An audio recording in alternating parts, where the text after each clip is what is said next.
अस्सलाम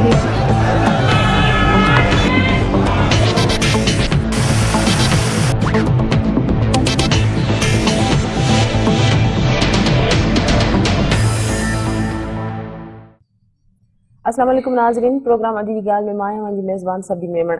नाज़रीन, बलदियाती चूंडुनि जे हवाले सां सुप्रीम कोर्ट में ॿुधणी दौरान इलेक्शन कमीशन पारां 23 फेबरवरी की तारीख़ तजवीज़ कई वई आहे, जॾहिं त 23 फेबरवरी ताईं संदन तैयारियूं मुकमल थी वेंदियूं। जॾहिं त सिंध सरकार शुरू खां वठी हेल ताईं इहो ई राग ॻाईंदी रही आहे त मकानी चूंडुनि जे हवाले सां संदन तैयारियूं मुकमल आहिनि। वॾे वज़ीर जो इहो बि चवणु आहे त बलदियाती चूंडुनि में हाणे देर जो सबबु उहे पार्टियूं आहिनि जेके कोर्ट में वयूं आहिनि। अॼोके प्रोग्राम में इन मौज़ू ते ॻाल्हाईंदासीं, जंहिंसां असां स्टूडियो में महिमान आहिनि मुस्लिम लीग फंक्शनल जो MP नुसरत सैर अब्बासी साहिबा। वॾी महिरबानी नुसरत तव्हांजी प्रोग्राम में आया।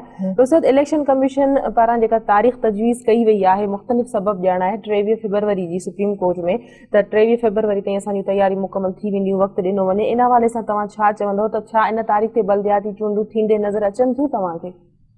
महिरबानी सभीन। चूंडूं मुंहिंजे ख़्याल में जॾहिं खां सुप्रीम कोर्ट इहो ऑर्डर कयो आहे हिकिड़े अजीब क़िस्म जी कशमकश आहे सॼी सिंध में, छो जो तरीक़ो अहिड़ो इख़्तियार कयो वियो, छो जो हू आहे त गवर्नमेंट जी पंहिंजी इहा ज़िम्मेदारी त हुनखे कराइणी आहे। इलेक्शन न कराई त सुप्रीम कोर्ट हिन में हथु विधो। जॾहिं सुप्रीम कोर्ट जो ऑर्डर अची वियो त हिननि खे मजबूरन भॼ डुक करणी पई ऐं वञी पंहिंजे लेखे तारीख़ूं बि ॾींदा आया। 27 नवंबर ॾिनऊं, उन खां पोइ वरी जनवरी जी डेट आई, पर उन विच में तव्हां पाण प्रोग्राम कंदा रहिया आहियो, ख़बर बि हूंदी त सिर्फ़ु इहो ई चवण त असां त तयारु आहियूं, असां त तयारु आहियूं। तयारु आहियो त पोइ अहिड़ी कहिड़ी मुश्किलात हुई या छा हुयो? लाज़मी आहे, छो जो हिननि जेका सोच रखी हुई उन जो मक़सदु इहो हो त इलेक्शन नाहे कराइणी, छो जो हिकिड़े तरीक़े सां बिल पास कराइणु ऐं उन बिल खां पोइ वरी अमेंडमेंट्स ते मथां अमेंडमेंट्स आणणु, जंहिंजी मुंहिंजे ख़्याल में ज़रूरत कोन हुई। ऐं जेकॾहिं अमेंडमेंट्स आणियूं बि हुयूं त तमामु पार्टीज़ जेके हिन महिल बकौल गवर्नमेंट जे जेको पीपल्स पार्टी चए थी त ॿी तमामु पार्टीज़ जे करे हाणे डिले थो थिए, असांजे करे डिले नथो थिए। बाबा, ॿियूं पार्टियुनि जे करे डिले इन करे ई थिए थो न जो तव्हां असांखे ऑन बोर्ड न वठो। जेकॾहिं तव्हां असांखे टेबल ते विहारे हिकिड़ी मशावरत सां गॾु जेकॾहिं इहे तमामु अमेंडमेंट्स बि आणियो आहे ऐं असां खां सलाह मशवरो बि वरितो वञे हा, छो जो हर पार्टी जो पंहिंजो स्टेक आहे, पार्टी जो पंहिंजो हिकिड़ो वोट बैंक आहे, त उहो उन्हनि कयो न, छो जो उन्हनि खे ख़बर ई त जेकॾहिं फंक्शनल पाकिस्तान मुस्लिम लीग फंक्शनल खे विहारींदासीं त हे उहे सॼियूं शयूं जेके असां ग़लति तरीक़े सां अमेंडमेंट्स आणियूं था उन्हनि खे त सभु नो करे छॾींदा। सो उन्हनि कंहिंखे बि एतमाद में वठण जे बजाए आधी राति जो जेको कमु कंदा आहिनि, मूंखे त सम्झ में न ईंदो आहे त पीपल्स पार्टी खे आख़िर अहिड़ो कहिड़ो ख़ौफ़ हूंदो आहे, छा हूंदो आहे। पोइ 5 सालनि में तव्हां ख़बर आहे जेको लोकल बॉडी जो हिननि आंदो इहो बिल, उहो बि आधी राति जा ई कम थिया, 14 कलाक 15 कलाक बकौल उन्हनि जे त असां वेही वॾो होमवर्क कयो आहे।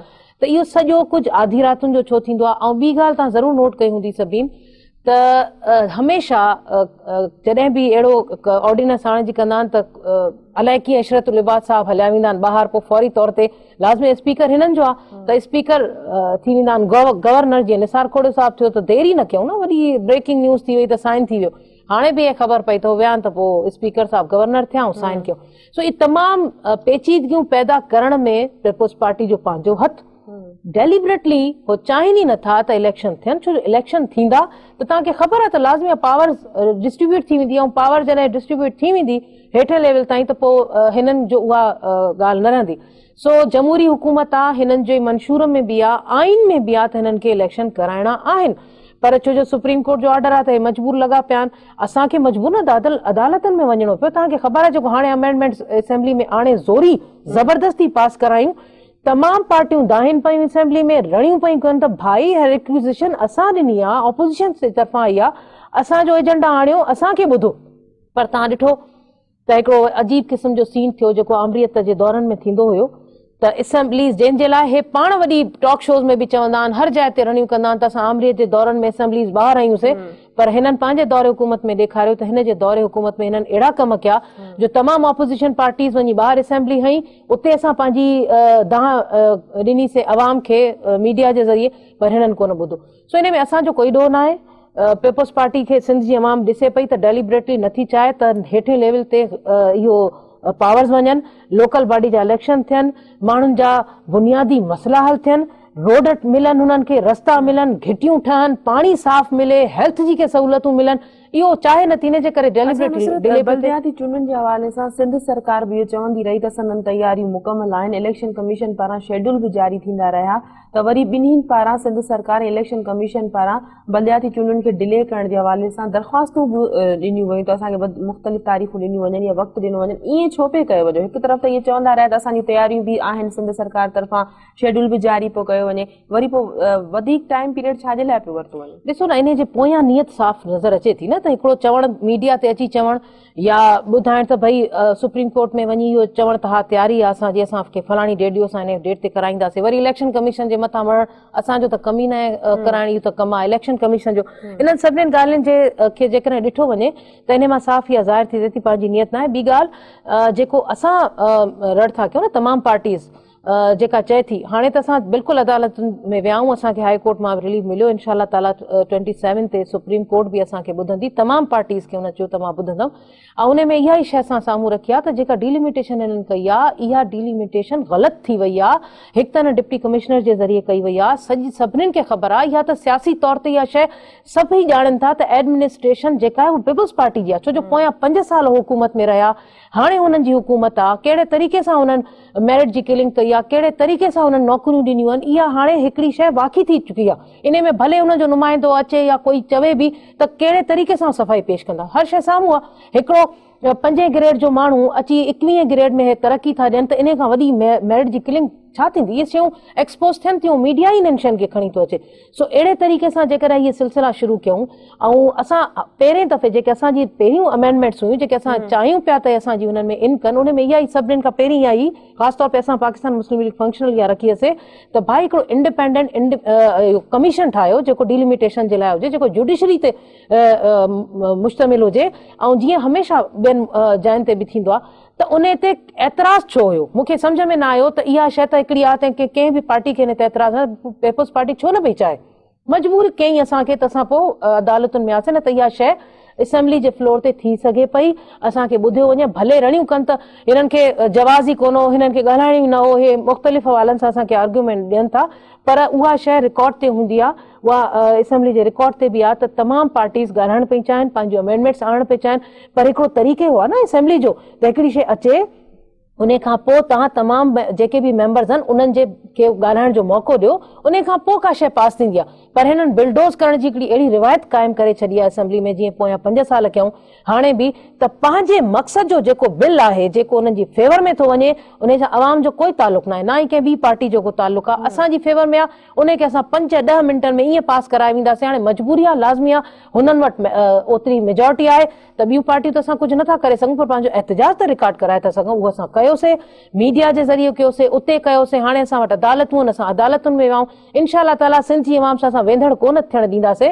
सिंध जी अवाम हिन महिल एॾी तकलीफ़ में आहे, जेको 3 भेरो डिले थियो आहे, ऐं तारीख़ुनि ते तारीख़ूं ॾिनी थियूं वञनि, इन में पार्टियुनि जूं त पंहिंजी जाइ ते आहे या ॿियो जेको आहे, पर आम ग़रीब अवाम जेका वञे थी वीचारी, फॉर्म थी भरे, अलाए कंहिं सां वञी हेल्प थी वठे, उन खां पोइ काथे काथे धिका थी खाए, असां अच्छा ख़ासि तौर ते असां जहिड़े पार्टीज़ जा जेके वर्कर आहिनि उन्हनि सां जेका ज़्यादती थी थिए, डिप्टी कमिश्नर त उन्हनि खे मिले ई कोन थो न, जो वञ त हुनजे ऑफिस में त हिकु त तालो आहे, या वीचारा फोन करे करे करे थकी था पवनि त कोई हुननि खे रिस्पॉन्स कोन थो मिले, त इन जो मक़सदु इहो आहे त असांखे मायूस करणु, असांजे वर्कर खे मायूस करणु, हो उन प्रोसेस में ई न अचे, उहो फॉर्म ई फिल न कराए सघे, उहो रिक्वायरमेंट्स ई पूरी न करे सघे, त वीचारो कंटेस्ट कीअं कंदो। ॿियो जेको पैनल वारो सिस्टम, सभिनि हैरत जी ॻाल्हि आहे, जेका अमेंडमेंट्स आंदऊं असां उहा शइ बि खई आहे पंहिंजे हिन में पिटीशन में, त हाणे पैनल तव्हां ठाहियो था, हाणे पैनल में को हिकिड़ो माण्हू बि डिस्क्वालीफाई थो करे वञे या नाहिल थो थिए त पूरो पैनल जो पैनल नाहिल थी वेंदो। इहा कहिड़ी मुसीबत कई अथव? यानी तव्हां त हुन ग़रीब माण्हू, जेको आम माण्हू, अबोझ माण्हू जेको चाहे थो त मां सियासी तौर ते पंहिंजी पाण सुञाणा, मूंखे 4 माण्हू सुञाणनि था, मां इहो कंटेस्ट कयां, इहो इलेक्शन उहो काॾां करे सघंदो, त कंहिं सूरत में उते नथो अची सघे, उनजो तव्हां हक़ खसे छॾियो आहे। अहिड़ी मुख़्तलिफ़ हवालनि सां जेके बि हिन में अमेंडमेंट्स आंदी अथऊं बिल्कुलु ग़लति हुयूं, उनखे तमामु पार्टीज़ रिजेक्ट करे छॾियो। असां सिर्फ़ु हिकिड़ी हुन ते न आहियूं, असां त कराची खां वठी कश्मीर ताईं जेको बि सिंध में हिननि रक़बे खे हिकदमि चेंजिस आणे छॾियूं, असां त उनजे ख़िलाफ़ में आहियूं। सिंध जे माण्हुनि जे हुन फेवर में इंशाअल्लाह ताला सुप्रीम कोर्ट मां असांखे उमेद आहे त असांखे ज़रूरु इंसाफ़ मिलंदो। अच्छा नुसरत, मकानी चूंडुनि जे हवाले सां जेकी बि तारीख़ूं ॾिनियूं वयूं, इलेक्शन कमीशन हुजे, सिंध सरकार हुजे या मुख़ालिफ़ धुर जूं पार्टियूं हुजनि, तव्हांखे नथो लॻे त मुख़्तलिफ़ वक़्तनि ते हिननि जा अहिड़ा मौक़िफ़ ईंदा रहिया जीअं मकानी चूंडूं अञा डिले थींदियूं वञनि, तकबंदियुनि जे हवाले सां या मकानी कानून जे हवाले सां अहिड़ा ई मौक़िफ़ ईंदा विया त जीअं इहे चूंडूं अञा पोइ ते थींदियूं वयूं? ॾिसो न अभी हाणे लोकल बॉडीज़ जे हवाले सां जेकॾहिं लोकल मिनिस्ट्री में लोकल बॉडीज़ जी मिनिस्ट्री में हलिया वञो त तव्हां ॾिसो था त केॾी वॾी करप्शन थी आहे। वाहिद इहो ॿिया त डिपार्टमेंट्स आहिनि जंहिंमें तव्हां ॾिसंदव त जाली नौकरियूं ॾिनियूं वयूं, पर हे वाहिद हिकिड़ी मिनिस्ट्री आहे जंहिंमें हद खां वधीक जालियूं नौकरियूं ॾिनियूं वयूं। इन खां अलावा सॼा हिननि जा पंहिंजा माण्हू त वेठा आहिनि। जेकॾहिं तव्हां कराची खां वठी कश्मीर ताईं हर डिस्ट्रिक्ट में ॾिसो त कंहिंजा माण्हू वेठा आहिनि। माण्हू एडमिनिस्ट्रेशन त हिननि जी थी हले, सभु कुझु हिननि जो थो हले, त कमु त हिननि जो हले थो न।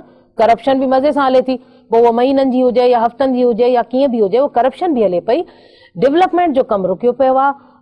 जेको आम माण्हू आहे, तव्हां ॾिसो सखर जी हालति ॾिसो, ख़ैरपुर जी हालति ॾिसो, माण्हुनि खे पीअण जो पाणी कोन्हे। यकीन कयो कल्ह जेका दाह रड़ पई पए माण्हुनि जी, माण्हुनि वटि पीअण जो पाणी कोन्हे, माण्हू वीचारा दाहिनि था। हाणे लाज़मी लोकल जेका क़यादत आहे उहा हिननि जा मसइला हल कंदी न। हे चाहिनि ई नथा, हे चाहिनि था त उहे ई MNAs MPAs जिन्हनि जो कमु ई न आहे, MNA MPA जो कमु न आहे त उहो थाणनि जा मसइला हल करे या उन्हनि जे नंढी नंढी मसाइल, उन्हनि जो कमु आहे लेजिस्लेशन करणु। पर हे पंहिंजो असरो रसूख़ चाहिनि था त जहिड़े तरीक़े सां MNA वञे थो उते ऐं MPA वञे थो, उनजो हिकिड़ो उते इन्फ्लुएंस थिए थो, ऐं पोइ इहे मसइला मसाइल थाणनि जा मसइला, इन करे उनखे उहो वोट थो मिले।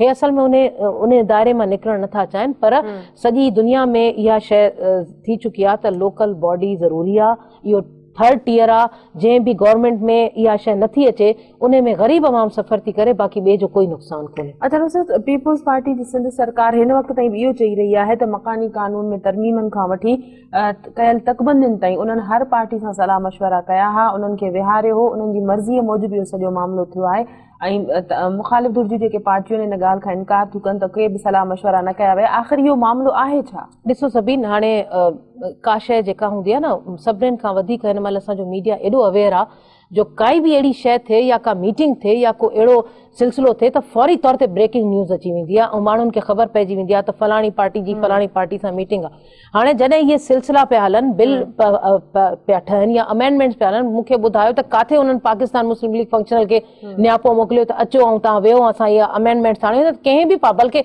मूंखे ख़बर न आहे, मुख़्तलिफ़ चैनल्स ते इहो चयो पियो वञे त MQM खे असां वरितो आहे ऑन बोर्ड, पर MQM बि शायदि इन शइ खां इनकार ई पिया करे। हाणे अहिड़ा कूड़ ॻाल्हाइण माण्हू, अवाम एॾी चरी कोन्हे, अवाम खे हाणे सभु सम्झ में पई अचे। ग़लति क़िस्म जी माण्हुनि खे या अवाम खे ग़लति मैसेज ॾियणु, इहो मुंहिंजे ख़्याल में हिकिड़ी ग़लति आहे। कंहिं बि पार्टी खे ऑन बोर्ड न वरितऊं, कंहिं बि पार्टी खे विहारे न चयूं, न सलाह वरितऊं त बाबा असांजे अमेंडमेंट्स हाणे तव्हांखे ख़बर आहे, बाक़ी असां छो था रनियूं कयूं त आधी राति जा इहा ऑर्डिनेंस निकिता आहिनि, पंहिंजे लेखे पंहिंजी हिकिड़ी सलाह मशवरे सां इहे आणे, छो जो इन में फेवर ई उन्हनि खे आहे न। इन में कंहिं ॿी पार्टी खे फेवर मिले ई नथो, त पोइ कंहिं ॿी पार्टी सां मशवरे जी त सवाल ई पैदा नथो थिए। हे टोटली पाण आंदऊं, पाणे तरीक़े सां अची, ऐं तव्हां ॾिठो त असेंबली में कहिड़े तरीक़े सां असांजी दाऊं रड़ियूं पयूं, उन जे बावजूदि हिननि पास कराए विया। त इन जो मक़सदु आहे त चाहिनि पिया त हर जाइ, हर डिस्ट्रिक्ट, हर UC में, हर तक में, हर वार्ड में रुगो पीपल्स पार्टी जो माण्हू बीहे ऐं खटे अहिड़े तरीक़े सां खटनि जो तव्हां तक बंदई अहिड़ा कयूं आहिनि जो जेकॾहिं मुंहिंजी पार्टी जो वोटर उते बीही वढ़ण बि चाहे त कीअं बीहंदो, छो जो उनजो तक ई तव्हां उॾारे लाइ कहिड़े पासे ॾे करे छॾियो आहे। सो इहे ग्राउंड रियलिटीज़ आहिनि। इन्हनि शयुनि खे जेतिरो बि तव्हां ख़राबु करणु चाहींदव, मुंहिंजे ख़्याल में अवाम इन खे कंहिं बि सूरत ते क़बूल कोन कंदी। ऐं इन शइ में जेसि ताणी सही तरीक़े सां तकबंदियूं न थींदियूं, इहे इलेक्शन ना ई ट्रांसपेरेंट थींदा, ना ई कंहिंखे इहे क़बूल हूंदा। ब्रेक जो वक़्तु है, ब्रेक खां पोइ कंटिन्यू कयूं था। नाज़रीन, प्रोग्राम में वक़्तु है ब्रेक जो, वठूं था ब्रेक।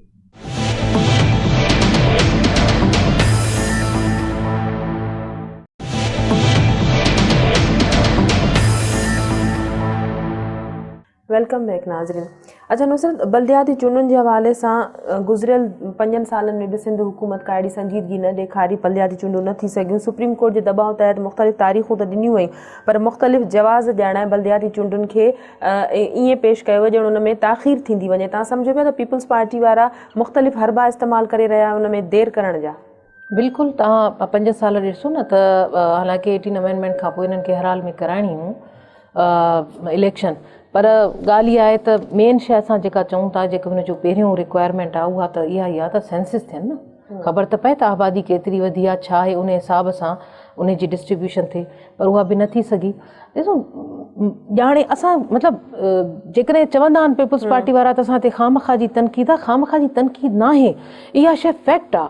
हक़ीक़त इहा आहे त पूरा 5 साल हिननि खे मिलिया जमहूरियत जे हवाले सां, जेकॾहिं असां सभिनीनि हुननि खे सपोर्ट बि कईसीं त बाबा 5 साल पूरा कनि। अच्छा, पर 5 सालनि में पीपल्स पार्टी जो MP साजिद जो कि असां सां फोन लाइन ते आहे, उन्हनि जो मौक़िफ़ मालूम करना। अस्सलाम वालेकुम साजिद साहब।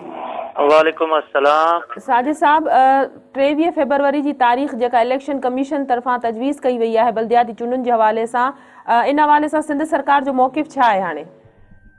अदी असां त इलेक्शन कराइण वियासीं पे, असां त कानून बि ठाहे छॾियो ऐं कानून ठाहिण खां पुठियां असां मुकमल तयारीअ में हुआसीं त डिलिमिटेशन थी वई आहे ऐं असां सम्झूं था त 23 तारीख़ जेकी ॾिनी आहे इलेक्शन कमीशन, असां 23 तारीख़ कराइनि था या सुभाणे कराइनि था, पाकिस्तान पीपल्स पार्टी इलेक्शन कराइण में तयारु आहे। हाणे उहा इलेक्शन कमीशन मथां आहे त इहो वरी कॾहिं थी कराए, ऐं 23 फरवरी ॾिनी आहे, 23 फरवरी खां अॻियां वञे थी या पहिरीं कराए थी, या त इलेक्शन कमीशन मथां आहे।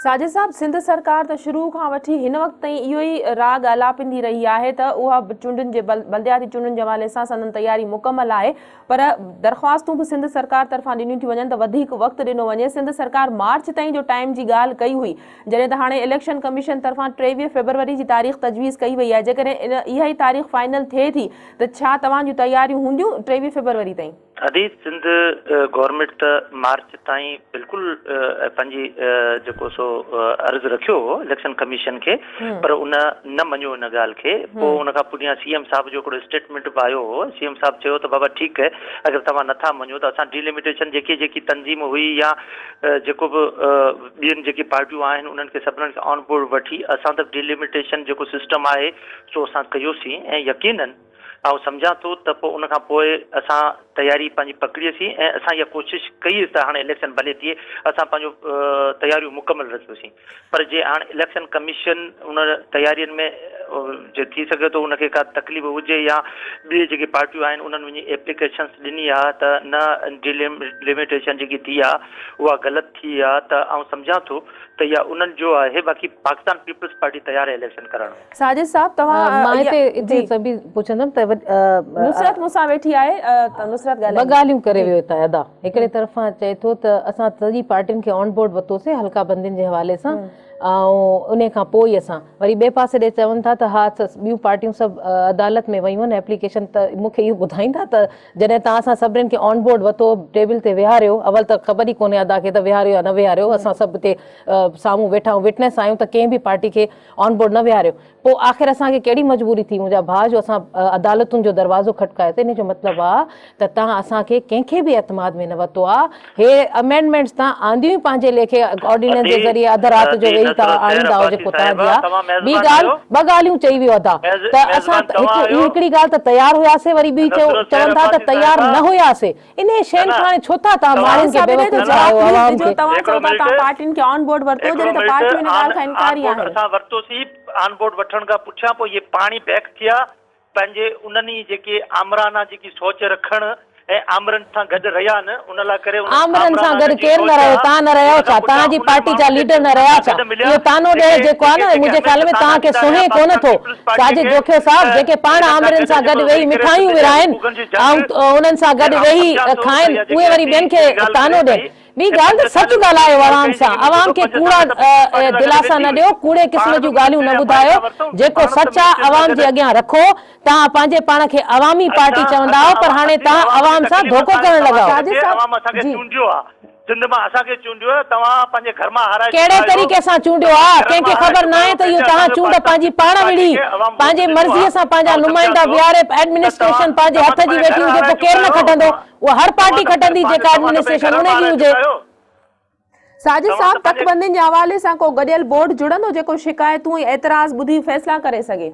अदी असां जमहूरियत ते यकीन रखूं था, असां रिकंसिलेशन ते यकीन रखूं था, ऐं असां हमेशह हर पार्टी खे ऑन बोर्ड वरितो ऐं वठंदा रहिया आहियूं।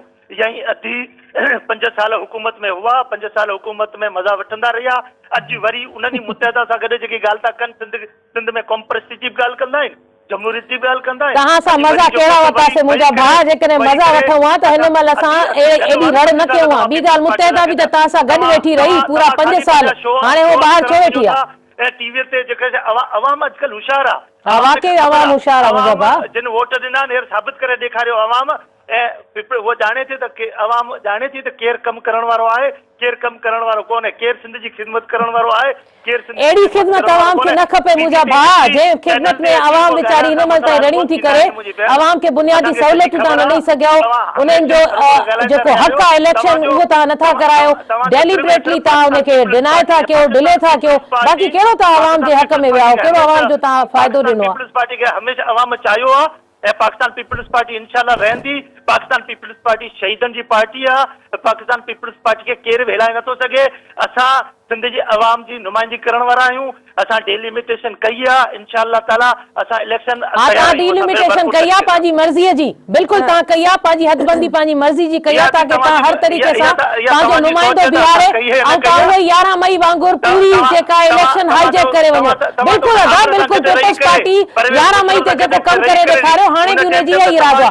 बाक़ी पीपल्स पार्टी अवाम खे जेको सर्व कई आहे सॼी सिंध जी अवाम वेठी आहे। सॼी सिंध में जेका हालत आहे उहा तव्हां बि ॾिसो था, कराची मां निकिरो था अलाए नथा निकिरो, पंहिंजे ॿियनि तकनि में वञी ॾिसो त सही। अल्हम्दुलिल्लाह पूरी सिंध जा आहियूं, कराची पंहिंजे जॻह ते, कराची पंहिंजे जॻह ते, पूरी सिंध जा असीं मेंबर आहियूं। मुंहिंजी भेण लाड़काणे वञी ॾिसो, मुख़्तलिफ़ चैनल ॾेखारनि पिया त कोई कमु न थियो आहे, कंहिं बि क़िस्म जो कोई कमु न थियो आहे, सॼी करप्शन जे नज़र थी वई आहे बजट तव्हांजी। मां तव्हां खां वधीक ॼाणू आहियां, ख़बर आहे मूंखे, ख़बर आहे तव्हांखे वधीक ॼाण छाजी आहे, इहा बि मूंखे ख़बर आहे। सिंध जा माण्हू तमामु होशियार आहिनि, सिंध जा माण्हू साजिद साहब आख़िरी सवाल मां तव्हां खां करणु चाहींदसि, साजिद साहब आख़िरी सवाल मां तव्हां खां करणु चाहींदसि त तकबंदियुनि जे हवाले सां हिन वक़्तु जेको इहो मामिलो सुप्रीम कोर्ट में आहे, तव्हां बि विया आहियो, मुख़ालिफ़ धुर जूं पार्टियूं बि वयूं आहिनि, तकबंदियुनि जे हवाले सां अॻूणे सदर आसिफ ज़रदारी जेको आहे सो कमेटी बि ठाही हुई, तो मुख़्तलिफ़ पार्टियुनि सां राब्ता करे उन्हनि जा एतिराज़ ख़तमु करे उहा कमेटी हिन वक़्त ताईं केतिरनि पार्टियुनि सां राब्तो कयो आहे, उन्हनि खे सलाह मशवरो उन्हनि सां कयो वेंदो, कोर्ट खां अॻु में इहो मामिलो हल कयो वेंदो या इहो मामिलो कोर्ट ते ई छॾियो वेंदो? अदी ॾिसो, कोर्ट में वियल जेके आहिनि, असांजे को चेयरमैन आसिफ अली ज़रदारी हमेशह ॻाल्हियुनि ते यकीन रखियो आहे। पाकिस्तान पीपल्स पार्टी ॻाल्हियुनि ते यकीन रखंदी आहे। असां रिकंसिलेशन असांखे ज़रूरत न हुई पहिरीं बि सिंध हुकूमत ठाहिण जी, असां सभिनीनि पार्टियुनि सां ॻाल्हायोसीं। हींअर बि असां चाहियूं था जमहूरियत जे लाइ, न सिंध जे लाइ, न पाकिस्तान जे लाइ, न सिंध जे माण्हुनि जे लाइ, असां हर वक़्तु ॻाल्हाइण जे लाइ तयारु आहियूं ऐं हमेशह असांजे को चेयरमैन साहब कमेटी वाक़ई ठाही आहे, यकीनन उन कमेटीअ राब्तो रखियो हूंदो। असां सां कोन रखियो, मां ऑन द रिकॉर्ड मां चई छॾियां, असां सां कोई राब्तो कोन्हे। तव्हांजे लीडरनि सां राब्तो कयो? असांजे लीडरनि सां राब्तो कया त मां उनजी नुमाइंदो वेठी आहियां, मां उनजी नुमाइंदा वेठी आहियां, जेकर राब्तो कया त मां तव्हांखे हिते ॿुधायां त राब्तो कयो। इहो कूड़ ॻाल्हाए खामख़ में अवाम खे छो था तव्हां बेवकूफ़ ठाहो? हिते वेही चैनल ते तव्हां चओ था त फलाणे सां पार्टी सां राब्तो थियो आहे, फलाणे सां राब्तो थियो आहे, जेका हक़ीक़त आहे उहा बि त ॿुधायो न अवाम खे। साहब कयो हूंदो, MQM साहब कयो हूंदो, ऐं ॿिए जेके हूंदो, तव्हां हुंदनि ते हलंदा त पोइ बाजी ॻाल्हि आहे, बाक़ी हीअं बि कयो हूंदो, ईअं बि कयो हूंदोसीं। त इहे जेकी हाणे ॾिसो न, तव्हां पाण ॾिसो त उन्हनि माण्हुनि सां गॾु अॼु वरी बि वञी कंधे में ॾेई वेठा आहिनि, जेकी कालाबाग जी ॻाल्हि था कनि, जेके सिंध जे उन बर्निंग इशू ते जेके ॻाल्हि अॼु अधी कहिड़े तरीक़े सां थी ॻाल्हाए। ऐं मूंखे अफ़सोस आहे, असां हमेशह ॻाल्हियुनि ते यकीन रखियो आहे। हाणे बस कयो अदा साजिद, जेकॾहिं स्टूडियो में हुजे त पोइ चङी बहस थी। हाणे मां तव्हां सां फोन ते छा बहस कयां? छा कालाबाग डैम, कहिड़े कालाबाग डैम जे हवाले सां जेकॾहिं रिकॉर्ड खोलवाईंदो त रखियो त तव्हांजी पार्टी हुन ते फंड नी, असांखे तव्हां इन शइ में छो था इन्वॉल्व कयो? असांजी पार्टी मां कंहिं बि कालाबाग डैम जी हिमायत न कई, न ई कॾहिं कंदी। बाक़ी तव्हांजे पार्टी में उहे माण्हू वेठा आहिनि जेके कालाबाग जी हिमायत कंदा रहिया।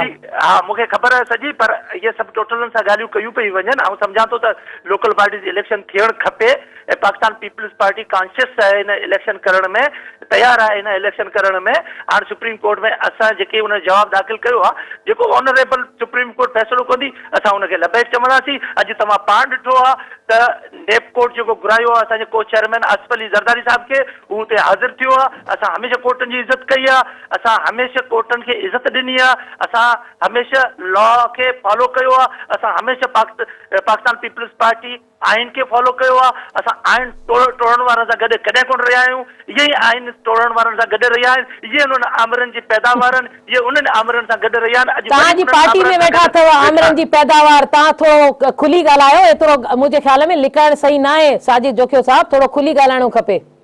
खुली पियो ॻाल्हाए, हा एतिरो ढक बि न रखो, कंहिंखे ख़बर न आहे तारीख़ न तारीख़ मिटंदी आहे न तारीख़ कंहिंखां विसरंदी आहे। मुझे ख्याल में ये शयूं ऑन द रिकॉर्ड हूंदियूं आहिनि ऐं ॿिए कंहिंखे कुझु चवण खां अॻु में पंहिंजी पाण खे ॾिसणो खपे। पार्टी जे अंदरि ॾिसो त हिन में तव्हांजी पार्टी में छा जी भंज ड्राह पई थिए, ख़बर आहे तारीख़ सिंध जे हारियुनि खे ख़बर आहे, सभिनी खे ख़बर आहे, मज़दूरनि खे कोई ख़बर नथो विसारे आहे, सघे। तारीख़ सिंध जे हिकु हिकु भेण ऐं माउ खे ख़बर आहे। बाक़ी साजिद जोखियो साहब इहो सिर्फ़ डायलॉग जी हद ताईं जेकॾहिं तव्हां वेही ॻाल्हाईंदव न त हाणे सिंध जी आवाम सम्झी वई आहे। पीपल्स पार्टी का के वक्त में हुई और हद रोकी मजदूरनि जी पार्टी हुई, हाणे पीपल्स पार्टी सिर्फ़ और सिर्फ़ करप्शन जी पैदावार थी वई आहे। 5 साल में जेका तव्हां करप्शन कई आहे न तव्हां में कंहिं गवर्नमेंट कोन कई। तव्हांखे त पाकिस्तान पीपल्स पार्टी घर मां हारायो आहे।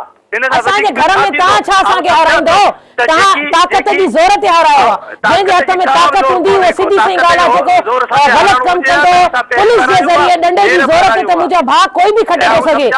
पुलिस जी ज़ोर ते, डंडे जी ज़ोर ते ऐं खटे जी ज़ोर ते उहो कोई बि कैंडिडेट खटे थो सघे। पोइ तव्हां खटी में त कहिड़ी वॾी ॻाल्हि लोकल पार्टी इलेक्शन बि इंशाअल्लाह ताला वाज़े कंदी। हा बिल्कुलु, तव्हां करप्शन करे ऐं रिगिंग करे जंहिं तरीक़े सां बि करे तव्हां इहा सोच रखी आहे त लोकल बॉडी भी पूरी स्वीप क्यों जी 11 मई ते असां धांधली करे सॼी पुलिस के पंहिंजे हथ सां इस्तेमाल करे, सॼी एडमिनिस्ट्रेशन हथ इस्तेमाल करे, टीचर्स के इस्तेमाल करे तव्हां 11 मई जी इलेक्शन हाईजैक कई। कंहिंखे ख़बर नहीं त केरु गवर्नमेंट कंहिंजी हुई। मुंहिंजा भाउ जेकॾहिं पंहिंजी पार्टी खे एतिरो डिफेंड करणो आहे न साजिद जोखियो साहब एतिरो डिफेंड कयो जेतिरो तव्हां करे सघो, पर सच बि ॻाल्हायो। तव्हां जंहिं इलाइक़े जा वोटर आहियो, जंहिं जातां तव्हां खटी आया आहियो, उहा आवाम बि तव्हांखे ॾिसे पई त तव्हां केतिरो सच था ॻाल्हायो, केतिरो कूड़ था ॻाल्हायो।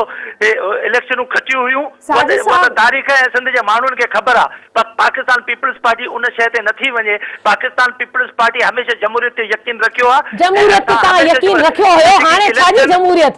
तव्हांजी जमहूरियत जे दौर में असेंबलियुनि खां ॿाहिरि लॻनि त इहा जमहूरियत आहे। अहिड़ी जमहूरियत में जॾहिं असेंबली में 10 मिंटनि में बिल पास कराए वञे ज़बरदस्ती सां, इहा जमहूरियत आहे। अहिड़ी जमहूरियत खां बस भली आहे मुंहिंजा भाउ जॾहिं ऑर्डिनेंस अचनि। साजिद साहब जेकॾहिं बलदियाती चूंडुनि जे हवाले ॻाल्हियूं करण डायलॉग करण सां कोई फ़र्क़ु न पवंदो आहे। सच ॻाल्हायो, जेतिरो थी सघेव सच ॻाल्हायो। अवाम खे एतिरो कूड़ न ॿुधायो जो अवाम जेका आहे हर शइ ॼाणे पई। कूड़ पियो ॻाल्हाए मुंहिंजी भेण अवाम खे ख़बर आहे। हा मां तॾहिं अवाम खे ख़बर आहे। बाशऊर सिंध जी अवाम बाशऊर आहे।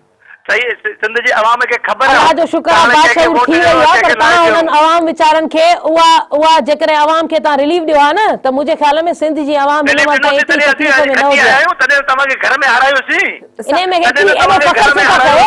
इन में एॾो फ़ख्र करण जी कहिड़ी ज़रूरत आहे? तव्हांखे घर में हारायो आहे। मुंहिंजा भाउ जेकॾहिं डंडे जे ज़ोर ते, पुलिस जी ज़ोर ते कोई बि करे त कोई बि खटे थो सघे। तव्हां त हुते हुयो ई कोन। मां अखियुनि सां ॾिठो आहे त तव्हांजे माण्हुनि छा कयो आहे तव्हांजे एमपीज़ ऐं एमएलएज़ ते। अॼु तव्हां वञी पाणी मुद्दे सां गॾु वञी असल में इन्हनि खे वधीक आहे कोन क्रेडिट इहो खणो त तव्हांखे घर मां हारायोसीं, ॿियो छा कमु कयो आहे तव्हां? साजिद साहब मूंखे आख़िरी सवाल जो रुगो जवाब ॾियो। बलदियाती चूंडुनि जे हवाले सां जेकॾहिं इलेक्शन कमीशन सिंध हुकूमत खां का मदद वरिती त सिंध हुकूमत हर मुमकिन ताउन करण लाइ तयारु आहे? अदी असां हमेशह मदद कंदा रहिया आहियूं ऐं इंशाअल्लाह ताला हींअर बि सिंध गवर्नमेंट उन ते कॉन्शियस आहे ऐं मदद करण जे लाइ तयारु आहे। असां तयारु आहियूं त इलेक्शन थिए, बलदियाती इलेक्शन थिए। बलदियाती इलेक्शंस में उहे माण्हू वरी रिज़ल्ट ॾिसनि। इंशाअल्लाह ताला पाकिस्तान पीपल्स पार्टी फतेह, उन पाकिस्तान पीपल्स पार्टी जे फतेह खे ॾिसंदे इन्हनि माण्हुनि वञी जेके पंहिंजे एप्लीकेशन ॾिसो जेको मां अॻु में ई चयो त फतेह आहे त जो मतिलबु आहे त प्लानिंग तयारु आहे न। पीपल्स पार्टी खटंदी, पाकिस्तान पीपल्स पार्टी खे हमेशह फतेह नसीब थिए, हिते फतेह नसीब थींदी। वॾी महिरबानी अवांजी साजिद साहब। अच्छा नुसरत साजिद साहब वरी उहा ई ॻाल्हि कई जेका असां गुज़िरियल मिंटनि प्रोग्रामनि में करे चुका आहियूं, जेका मां हाणे बि तव्हां खां पुछी त असां सभिनी पार्टियुनि सां ऑन बोर्ड हुआसीं, उन्हनि सां सलाह मशवरे में गॾु रहियासीं, पर पार्टियूं जेके आहिनि से हिन ॻाल्हि खां इनकार थियूं कनि। मुंहिंजे ख़्याल में एतिरो मां उन्हनि जे मुंहं ते बि चयो त एतिरो कूड़ न ॻाल्हाइनि जंहिंसां मुंहिंजे ख़्याल में अॻिते जे लाइ हालात वधीक ख़राब थी वञनि। तमामु पार्टीज़ सभिनि हिकिड़ी ॻाल्हि सोचण जी ॻाल्हि आहे त हिकिड़े पासे ॾे पीपल्स पार्टी, बाक़ी तमामु सिंध में जेके बि पार्टी जंहिंजो जिथे स्टेक आहे उहे सभु अलॻि बीठियूं आहिनि ऐं रणी थियूं कनि त असांखे ऑन बोर्ड न वरितो वियो, असां खां मशावरत न कई वई, त छा सभु कूड़ था ॻाल्हाइनि? बाबा जेकॾहिं मशावरत कई वञे हा तव्हां जंहिं महिल कई असां उहा एडमिट कईसीं जॾहिं बिल आंदो पियो वञे पहिरीं दफ़ा लोकल बॉडी जो असेंबली में त तव्हां बेशक ऑन बोर्ड वरितो सभिनीनि पार्टियुनि खे वरितो असांखे बि वरितो वियो CM हाउस में मशावरत थी पर उहो बि वरी धोखो ई हुयो मशावरत त कई वई पर जेके असां सजेशन ॾिनीसीं उहा असांजी ड्राफ्ट बिल में कोन आई इहो उहो वक़्तु हुयो असां उनखे बिल्कुलु मञूं था जेका शइ मञण वारी आहे त उहो त मञूं था जेका शइ आहे ई कोन आवाम सां वेही चैनलनि ते वेही कूड़ ॻाल्हाइनि त असां तमामु पार्टियुनि खे ऑन बोर्ड वरितो आहे उन्हनि खां मशावर बाबा असांखे जेकॾहिं तव्हां ऑन बोर्ड वरितो हुजे हा त पोइ असां रड़ियूं छो कयूं दाहूं छो कयूं उहा शइ बि हिकु रिकॉर्ड ते अची वञे न असेंबली में छो असां रड़ियूं कयूं असां रेक्विजिशन जी असांखे ज़रूरत छो पेश अचे इहे सभु शयूं साम्हूं आहिनि इन करे इन्हनि जो कोई बि नुमाइंदो अची जेकॾहिं चैनल ते वेही इहो फरमाए थो त न असां इन्हनि खे ऑन बोर्ड वरितोसीं ऐं पीपल्स पार्टी हमेशह ठीकु आहे बाबा पीपल्स पार्टी सिर्फ़ु उहा ई त जमहूरियत जी दावेदार कोन्हे न ॿियूं पार्टियुनि बाक़ी छा कया असांजी पार्टी मुंहिंजी पार्टी जेका जंहिं सिंध जी वहदत जे लाइ जिन्हनि लीडरनि शहादतूं ॾिनियूं हे सिंध धरती हिन महिल इन करे मौजूदु आहे न जो मुंहिंजी लीडरशिप उहा शहादतूं ॾिनियूं ऐं उन्हनि जेके कुर्बानियूं ॾिनियूं जो असां हिन सिंध धरती जे लाइ हिन महिल असां रड़ियूं था कयूं त असांजी धरती आहे असांजी माउ आहे जंहिंखे माण्हू ॿिनि टुकड़नि में करण जी हिकिड़ी साज़िश पिया कनि जंहिंमें मां पीपल्स पार्टी खे बि ब्लेम ॾींदमि ज़िम्मेदार थींदमि उन बि पोइ 5 सालनि में पंहिंजे मफ़ादनि जे करे इन ई सिंध धरतीअ खे ॿिनि हिसनि में टोड़ण जी कोशिशि कई हाणे वॾे वागे था चवनि त न असांजी माउ आहे पंहिंजे मफ़ादनि में कोई बि कंहिं वक़्तु कुझु थो करे पर वाहिद मुंहिंजी पार्टी आहे मुंहिंजी पार्टी जी लीडरशिप आहे जंहिं कॾहिं बि सिंध जी वहदत ते कॾहिं अहिड़ो कमु न कयो न ई को अहिड़ो वार कयो सो अहिड़ी ॻाल्हियूं करण खां अॻु में 10 दफ़ा सोचो त तव्हां माज़ी में छा कयो कहिड़े क़िस्म सां कयो सो नुमाइंदा अची पार्टी खां पुछनि था अलाए नथा पुछनि पंहिंजे लेखे ॿुधाए था छॾनि त असां ऑन बोर्ड वरितोसीं हे कतोसीं अहिड़ो कुझु बि न आहे मजबूरन अच्छा उन खां पोइ तव्हांखे बि ख़बर आहे त रड़ियूं कंदा ठीकु आहे पोइ हलिया वञनि अदालतुनि में त पोइ वियासीं न अदालतुनि में जेकॾहिं तव्हां असांखे मशावरत कयो आहे त असां तव्हां सां वेही टेबल ते ॻाल्हायूं पोइ वियासीं अदालतुनि में वॾे वज़ीर इहो बि चयो आहे त हू त बलदियाती चूंडुनि लाइ तयारु हुआ सिंध सरकार तयारियूं जेके पार्टियूं हाणे अदालतुनि में वयूं आहिनि बलदियाती चूंडुनि में ताख़ीर जो सबबु उहे आहिनि ब्रेक खां पोइ हुनजो जवाब मां तव्हां खां वठंदमि नाज़रीन प्रोग्राम में वक़्तु आहे ब्रेक जो वठूं था ब्रेक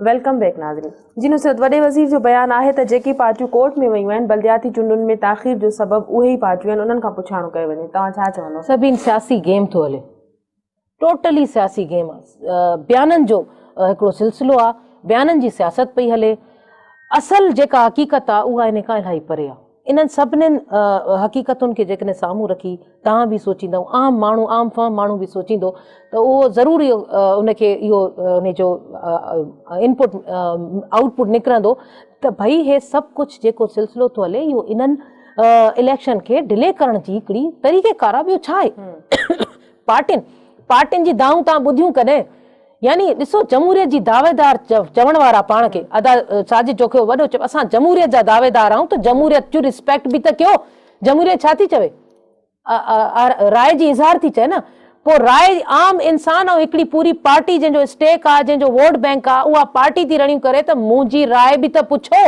तव्हां असांजी राय खे उहा अहमियत ॾियो नथा ऐं हिकु पार्टी न आहे हिते 16-17 पार्टियूं आहिनि पूरी सिंध में जेके रड़ियूं थियूं कनि दाऊं थियूं कनि त असांखे ॿुधो न वियो असांजे ख़िलाफ़ डिलिमिटेशन थी आहे मुंहिंजे हल्के में सॼी तब्दीली करे छॾी वई आहे मुंहिंजो वोटर रड़ियूं थो करे पोइ हे सभु छा आहे इहे हक़ीक़तूं आहिनि हे डायलॉग 4-5 डायलॉग यादि आहिनि पीपल्स पार्टी जे नुमाइंदनि खे असां जमहूरियत जा दावेदार आहियूं असां शहीदनि जी ठीकु आहे असां रिस्पेक्ट था कयूं त तव्हां शहीदनि जी पार्टी आहे उन में शहीद थिया आहिनि तव्हांजी पार्टी जा लीडर्स असां उन्हनि जी रिस्पेक्ट कंदा आहियूं पर इन जो इहो मक़सदु त न आहे त तव्हां असल इशू खे बिल्कुलु किल कयो उन जी चेहरे खे बिगाड़े छॾियो ऐं कूड़ा स्टेटमेंट अची ॾियो चैनल्स ते वेही त असां पार्टियुनि खे ऑन बोर्ड वरितोसीं मशावरत वरितीसीं हाणे पार्टियूं हली वयूं आहिनि अदालतुनि में हाणे पार्टियूं डिले थियूं कनि असां हक़ सच जे लाइ वियाऊं सिंध जी आवाम जे लाइ वियाऊं ऐं इहे जेके पीपल्स पार्टी नक्शो बदिलाइण थी चाहे कंहिं बि तरीक़े सां सिंध जो सिर्फ़ु पंहिंजे मफ़ाद जे आहे त कहिड़े तरीक़े सां असां हाणे छो जो सिंध जी पार्टी रहिजी वियाऊं ज़ुल्म त इन्हनि सां इहो थियो आहे न जेको हिननि पाण कयो आहे हिननि खे तकलीफ़ इहा आहे त हाणे असां वफ़ाक़ मां अची सिंध में पहुता आहियूं, हाणे सिंध खे असां पंहिंजे पाण हथ में वेही तॾहिं त सिंध सिंध मां, सिंध धरती, सिंध मां, इहे पिया हलनि स्टेटमेंट। सिंध असांजी माउ आहे, असांजी धरती आहे, ऐं मरसूं मरसूं सिंध न ॾिसूं। अड़े बाबा, त जॾहिं 5 सालनि में तव्हां इहो कारो बिल पिया पास करायो पंहिंजी उन इत्यादी सां गॾु जेका हाणे अपोज़िशन में आहे, पोइ हुन महिल तव्हांजी इहा स्टेटमेंट काॾे वई त मरसूं मरसूं सिंध न ॾिसूं ऐं सिंध असांजी माउ आहे, असांजी धरती आहे। इन करे हमेशह माण्हू उहो ॻाल्हि करे जंहिं ते अमल बि करे सघे। सो हिन महिल इहे सभु स्टेटमेंट फज़ूल आहिनि। असांजे मथां इहे ब्लेम हणी जेको आहे पंहिंजो पाण साफ़ करणु पिया चाहिनि त पार्टियुनि जे करे डिले थो थिए। डिले हिननि पाण कयो आहे, ॼाणे वाणे अमेंडमेंट्स आणे, ऑर्डिनेंस आणे, तारीख़ुनि ते तारीख़ूं पाण वठणु, मतिलबु अजीब ॻाल्हि आहे। तव्हां पाण ॾिठो त पहिरीं उन में चयूं त असां जनवरी इन में नथा कराए सघूं, नवंबर में, डिसंबर में बि नथा कराए सघूं, जनवरी बि न, असां मार्च में कराईंदासीं। इट मीन्स तव्हांजे पंहिंजे स्टेटमेंट्स में एॾो फ़र्क़ु आहे न। वरी फरमाइनि था साजिद जोखियो साहब त न असां त तयारु हुयासीं, हे त डिले जेका इलेक्शन कमीशन थी करे। बाबा एतिरो कोई चरियो न आहे, न अवाम चरी आहे, न ई वरी ॿियूं पार्टियूं चरियूं आहिनि, न कानून इन शइ में ख़ामोश आहे जो चए था तव्हां अहिड़े क़िस्म जा को चई वेंदव त कानून में अहिड़ी न आहे। बहरहाल असां जॾहिं बि इलेक्शन थींदा, फेबरवरी में थिए, जनवरी में थिए, असां सभु तयारु आहियूं। कोई पार्टी बाइकआउट नथी करे, असां हर हालत में इलेक्शन विढ़ंदासीं। अच्छा नुसरत, जीअं लवायो थो वञे बल्दियाती चूंडुनि जे हवाले सां, जीअं तव्हां ॻाल्हि कई त सिंध सरकार कॾहिं इलेक्शन कमीशन, वरी सिंध सरकार जो चवणु आहे त हाणे जेके पार्टियूं कोर्ट में वयूं आहिनि उन्हनि जे करे डिले थी थिए, त मुख़ालिफ़ धुर में हूंदे छा तव्हांजो सिंध सरकार ते दबाव रहंदो त बल्दियाती चूंडूं करायूं वञनि? ॾिसो सभिनि हिन महिल असांजी पहिरीं मुंहिंजे ख़्याल में जिस्तजू ऐं जिदोजहद इहा ई आहे त इलेक्शन थियनि एनी हाउ। तॾहिं त मां तव्हांखे चवां थी त असां चऊं था त जंहिं बि डेट ते इलेक्शन थींदा असां सभु इलेक्शन कंटेस्ट कंदासीं। हालांकि असांखे ख़ौफ़ आहे, भो आहे, असां सां ज़्यादतियूं पई थियनि, सियासी इंतकाम पिया वरिता वञनि, असांजे माण्हुनि खे दॿायो पियो वञे, धमकायो पियो वञे, उन्हनि जे ख़िलाफ़ एॾियूं FIR आहिनि। ख़ैरपुर हुजे, लाड़काणो हुजे, सांगड़ हुजे, शिकारपुर हुजे, मतिलबु जेके बि डिस्ट्रिक्ट्स आहिनि सिंध जा, उन्हनि में असांजे वर्करनि खे बाक़ाइदा ग़लति केसिस में इन्वॉल्व पियो कयो वञे। ख़ैरपुर में असांजी जेको अहम कारकुन आहे ताहिर इम्तियाज़ पुल पोटो, उनखे ग़लति केसनि में विझी उनखे जेल उमाणे वियो आहे। इहो असांजे वर्करनि खे ख़ौफ़ज़दा करण जी कोशिशि, हुननि जूं वफ़ादारियूं बदिलाइण जी कोशिशि। पर जेको जेन्युइन ऐं नज़रियाती कारकुन आहे उहो असां सां हिन महिल बि बीठो आहे। जेको ख़ौफ़ या कंहिं लालच में हलियो वियो आहे, असांखे ख़बर आहे त उहो मोटी ईंदो, छो जो पीपल्स पार्टी पंहिंजे जियालनि, पंहिंजे वर्करनि खे उहा रिलीफ न ॾेई सघी आहे त ॿियनि खे छा रिलीफ ॾींदी। सो इंशाअल्लाह ताला असां कंटेस्ट बि कंदासीं, असांजो वर्कर अॻिते ईंदो, इलेक्शन में पार्ट वठंदो, ऐं इंशाअल्लाह ताला असांजी खे इहा या त असांखे उमेदु न आहे त ट्रांसपेरेंट थींदो, छो जो हीअ रिगिंग जो हिकिड़ो सिलसिलो आहे असां सम्झूं था। इन करे चऊं था इंडिपेंडेंट कमीशन ठहे डिलिमिटेशन जे हवाले सां, ऐं जुडिशरी हिन में इन्वॉल्व थिए, फ़ौज अची वञे, ऐं सही तरीक़े सां जेकॾहिं ट्रांसपेरेंट थींदो त यकीन कयो पीपल्स पार्टी जेके कम कया आहिनि सिंधी अवामनि खे उहे रिजेक्ट करे चुकी आहे। इंशाअल्लाह ताला जेन्युइन माण्हू ईंदा जेकॾहिं ट्रांसपेरेंट थियो, अदरवाइज़ त पोइ तव्हांखे। अच्छा नुसरत, अवाम खे बुनियादी सहूलियत ॾियण वारी चूंडुनि में जंहिंमें हेठें लेवल जा माण्हू बि पार्टिसिपेट कनि था, चयो थो वञे त हेठें सतह ताईं जा इहे इलेक्शन आहिनि जंहिंमें ग़रीब माण्हू सोचे थो त मां पार्टिसिपेट कयां, जेको कुझु करण जी ख़्वाहिश रखे थो, उनखे एॾो मुंझायो थो वञे, उन में एॾा मुंझारा आंदा था वञनि त तव्हां सम्झो था त आम माण्हू त उनजो कहिड़ो असरु पवे थो, जेको मुश्किल सां फॉर्म जमा कराए थो, या जिन माण्हुनि हाणे फॉर्म जमा कराया उन्हनि खे ॿीहर फॉर्म जमा कराइणा पवंदा। इहे सभु मुश्किलूं ॾिसी करे छा उहे ॿीहर पार्टिसिपेट कंदा? ॾिसो केॾी हक़ीक़त तव्हां चई आहे त हिकिड़ो हेठीं सतह जो जेका असां जंहिंखे चवंदा आहियूं असांजी प्राइमरी सियासी जेका एजुकेशन उते थी थिए।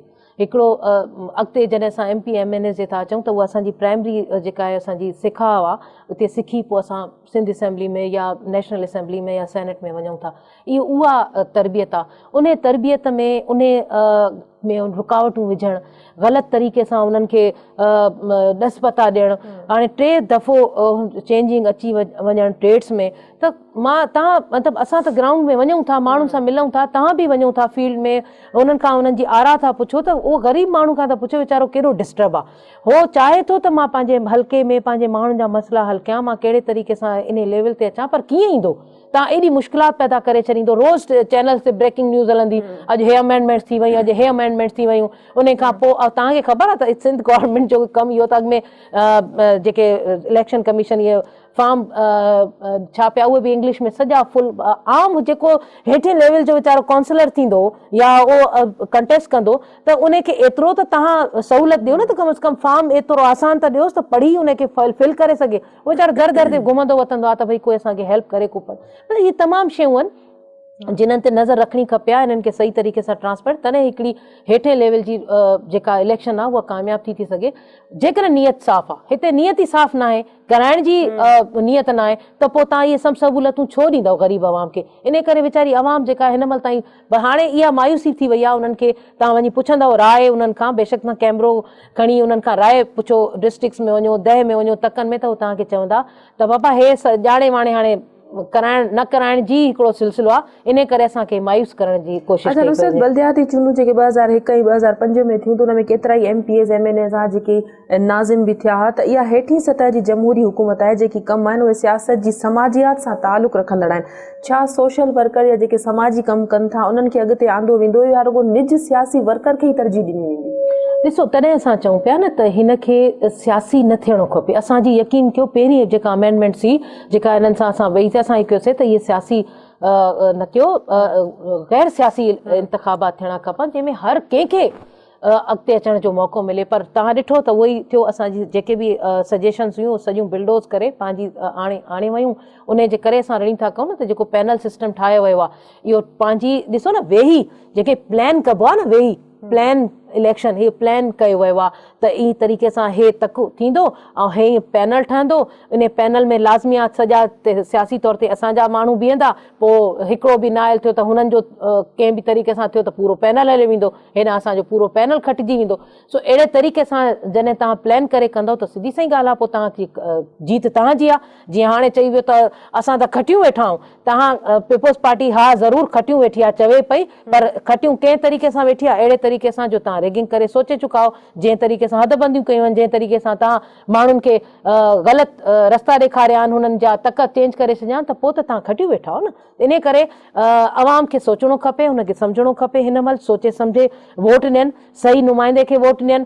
घणो थी वियो जंहिं न नुमाइंदनि सालनि में उन्हनि जो कोई कमु न कयो, छा हाणे बि तव्हां वरी उन्हनि माण्हुनि खे। सो असां इन करे चऊं पिया त इहे गैर सियासी थियनि, ताकी हर तबक़े फ़िक्र जो शख़्स या का औरत या ख़ातून मज़दूर हुजे, कोई हारी हुजे, कोई बि अचणु थो चाहे उनखे अचिणो खपे ऐं उहा कंटेस्ट करे पंहिंजी नुमाइंदगी ॾेखारे। ईअं कंदे कंदे मथे असेंबलीज़ में अची पुॼनि था। पर ॻाल्हि इहा आहे त जॾहिं पार्टी पंहिंजी मर्ज़ी हलाए ऐं पंहिंजे पाण खे स्वीप करणु चाहे त पोइ अहिड़ा इक़दामात कंदी आहे। वॾी महिरबानी अव्हां जी, अव्हां प्रोग्राम लाइ टाइम ॾिनो। नाज़रीन, अॼु जी ॻाल्हि प्रोग्राम जे वक़्त ते ख़तमु थो थिए। सुभाणे ताईं पंहिंजी मेज़बान सभिनी मेमण खे ॾींदा इजाज़त। अल्लाह वाहे।